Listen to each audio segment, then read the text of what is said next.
arti konsekuensi itu mukmin. Nah, artinya adalah orang-orang mukmin itu ketika dia di dunia adalah sebuah penjara bagi dia karena dibandingkan dengan kenikmatan yang Allah kasih pada dia.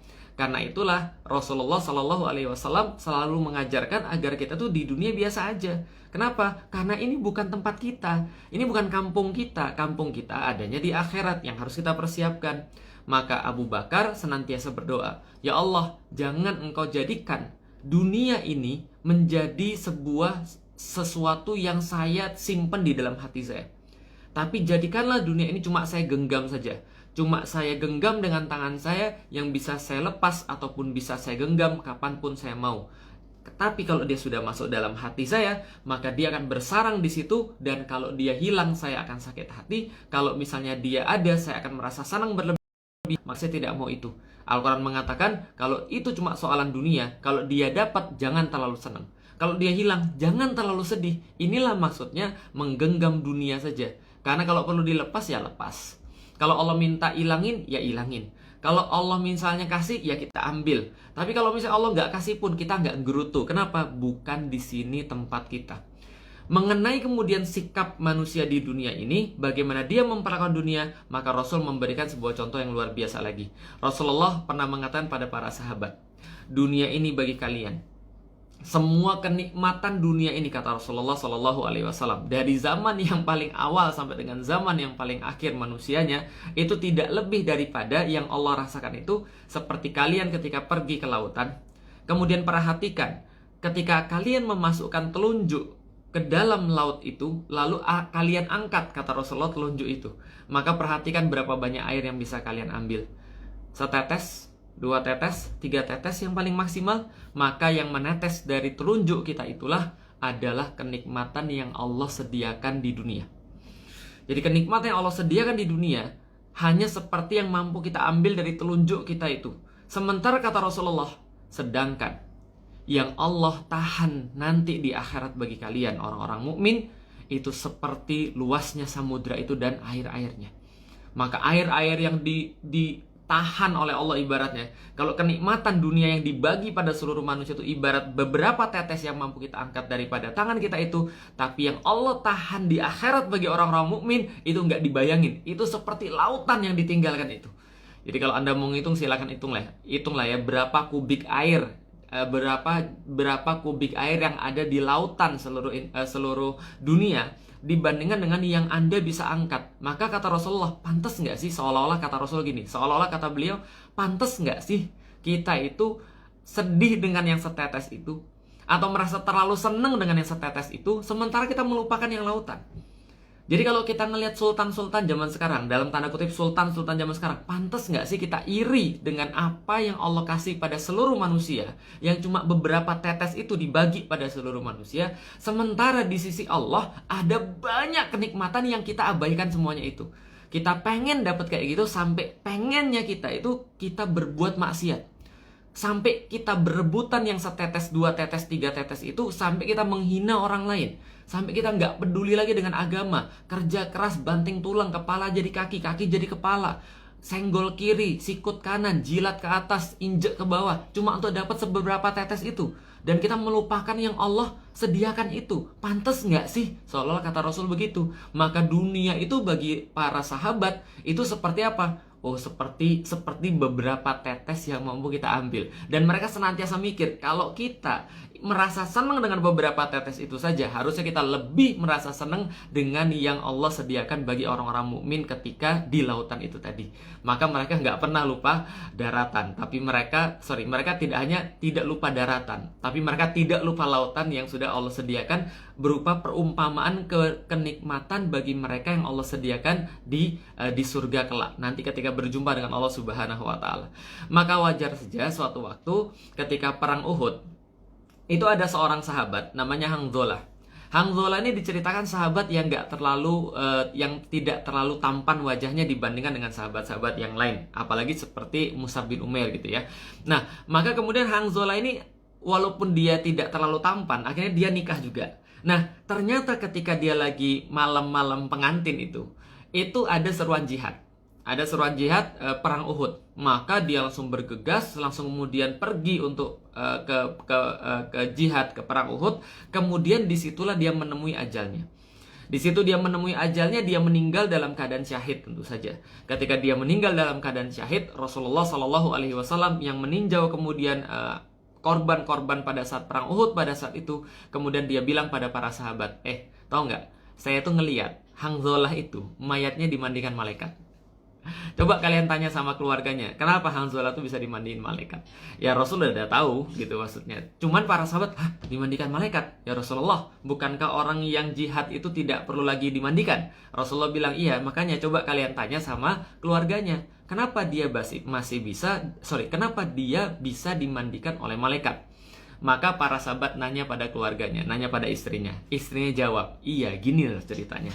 Abang Hanzalah itu, dia itu ketika lagi ada panggilan jihad, dia tuh lagi dalam keadaan junub. Paham gak sih? Ini bagi 17 plus aja ya. Ini bagi teman-teman sudah dewasa aja. Dia tuh lagi dalam keadaan junub. Jadi ceritanya Hanzalah itu lagi malam pengantin.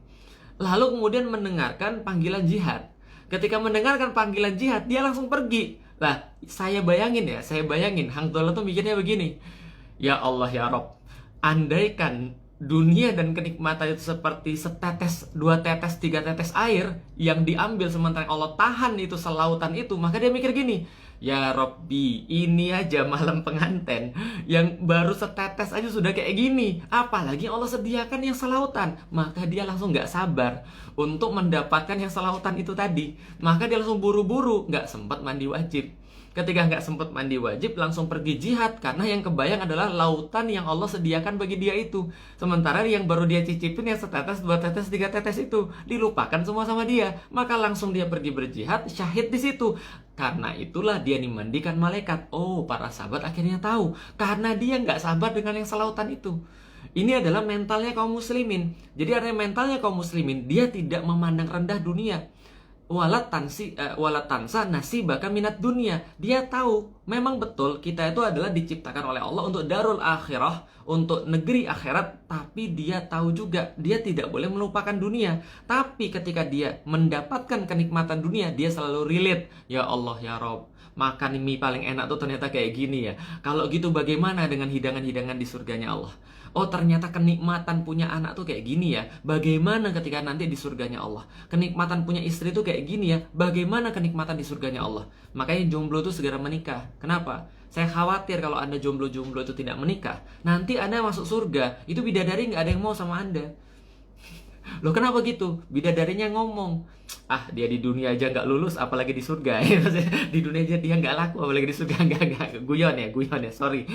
Ini cuma menampakkan guyon aja. Enggak, cerita nggak gitu ya. Nanti di surga semua akan dipasangkan, gitu kan, insya Allah. Nah, balik lagi pada pembahasan kita tentang akhirat ini. Akhirnya orang-orang muslim tuh memandang akhirat tuh ya luar biasa. Orang-orang muslim tuh memandang akhirat itu adalah sesuatu yang istimewa, yang senantiasa pandangan mereka terpaku pada itu semua. Ad-dunya sijnul mu'min wa jannatul kafir. Sesungguhnya dunia itu adalah surga bagi orang-orang kafir dan penjara bagi orang-orang yang mukmin. Dan sesungguhnya orang-orang mukmin memandang dunia dan kenikmatannya, dia akan melecehkan semuanya itu. Kenapa? Cuma setetes, 2 tetes. Yang kamu perebutkan itu ya, yang mobil-mobil yang kamu inginkan, ataupun rumah-rumah besar yang kamu irikan itu, ataupun segala macam kenikmatan yang kita pengenkan itu, yang sampai kita craving untuk itu, Allah sediakan selautan, sementara Anda cuma berebut dengan beberapa tetes dengan itu.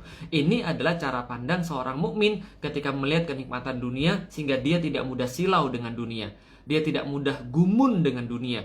Kenapa? Karena dia tahu dia punya tujuan. Tujuan dia adalah keridhaan Allah Subhanahu wa Ta'ala ketika dia berjumpa dengan Allah Subhanahu wa Ta'ala. Bukan berarti dia nggak mau yang setetes, 2 tetes. Kadang-kadang saya tanya tuh sama orang, nah kalau gitu pilih mana, yang setetes atau yang selautan?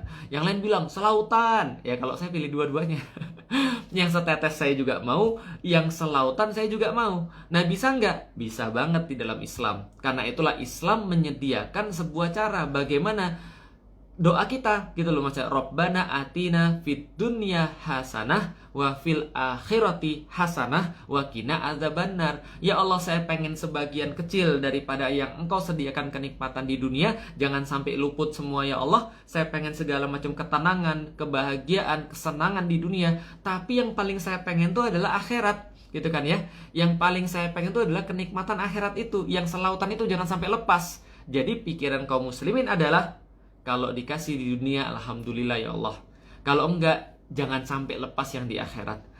Walal akhiratu khairul laka minal ula. Walal akhiratu khairu wa abqa. Sesungguhnya dunia itu lebih berarti daripada di akhir. Sesungguhnya yang akhir itu lebih berarti daripada yang awal. Dunia itu tidak lebih berarti daripada yang akhir, yaitu akhirat. Akhirat itu lebih penting daripada dunia. Sesungguhnya akhirat itu lebih penting daripada sisanya, yaitu adalah dunia ini. Artinya ini prinsip yang senantiasa ditanamkan kepada orang-orang mukmin tentang dunia.